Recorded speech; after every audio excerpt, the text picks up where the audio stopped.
Bharat scouts ಮತ್ತು guides ವತಿಯಿಂದ ಚತುರ್ಥ Charan cups ಹೀರಕ್ ಪಂಖ್ bulbuls ರಾಜ್ಯ ಪುರಸ್ಕಾರ ಸ್ಕೌಟ್ಸ್ ಗೈಡ್ಸ್ ರೋವರ್ಸ್ ಮತ್ತು ರೇಂಜರ್ಸ್ಗಳಿಗೆ ರಾಜ್ಯಪಾಲ ಥಾವರ್ಚಂದ್ ಗೆಹ್ಲೋಟ್ ರಾಜಭವನದಲ್ಲಿ ನಿನ್ನೆ ಪ್ರಶಸ್ತಿ ಪ್ರದಾನ ಮಾಡಿದರು. ಈ ವೇಳೆ ವಿಧಾನಸಭಾಧ್ಯಕ್ಷ ಯುಟಿ ಖಾದರ್, ಭಾರತ್ ಸ್ಕೌಟ್ಸ್ ಮತ್ತು ಗೈಡ್ಸ್ನ ರಾಜ್ಯ ಮುಖ್ಯ ಆಯುಕ್ತ ಪಿಜಿಆರ್ ಸಿಂಧ್ಯಾ ಸೇರಿದಂತೆ ಹಲವರು ಉಪಸ್ಥಿತರಿದ್ದರು. Next, once again, claps go. Good deeds come to an end.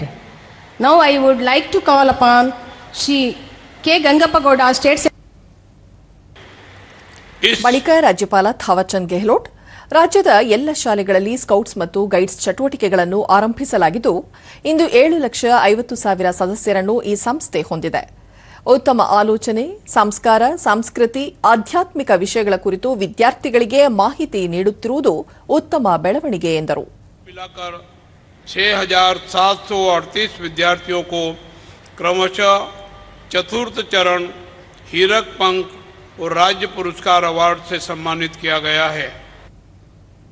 UT Khader, ದೇಶಭಕ್ತಿ, ಸಾಮಾಜಿಕ ಚಿಂತನೆ, ವ್ಯಕ್ತಿತ್ವ ವಿಕಸನಕ್ಕೆ ಸ್ಕೌಟ್ಸ್ ಮತ್ತು ಗೈಡ್ಸ್ ಮಹತ್ವದ ಪಾತ್ರ ವಹಿಸುತ್ತಿದೆ.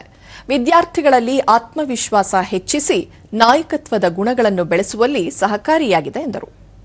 ನೀವು ಬರೀ ಇವತ್ತು ರಾಜ್ಯ ಪುರಸ್ಕಾರ ಮಾತ್ರ ಅಲ್ಲ, ನಿಮ್ಮ ಕಳೆದ ಇಷ್ಟು ವರ್ಷಗಳ ಟ್ರೈನಿಂಗ್ ಮುಖಾಂತರ ನೀವು ನಿಮ್ಮ ತಂದೆ ತಾಯಂದರ ಆಸೆ ಸಂಪತ್ತು ಮಾತ್ರ ಅಲ್ಲ, ನಿಮ್ಮ ತಂದೆ ಮತ್ತು ತಾಯಿಯ ಆಸೆ ಸಂಪತ್ತು ಜೊತೆಯಲ್ಲಿ ಈ ದೇಶ ಸಂಪತ್ತನ್ನಾಗಿ ಮಾಡಿ ಈ ಸ್ಕೌಟ್ ಸಂಸ್ಥೆ ಇವತ್ತು ಮಾಡಿದ್ದೆ ಅಂತ ಹೇಳಲಿಕ್ಕೆ ನಾನು ಇವತ್ತು ಬಯಸುವಂಥದ್ದು.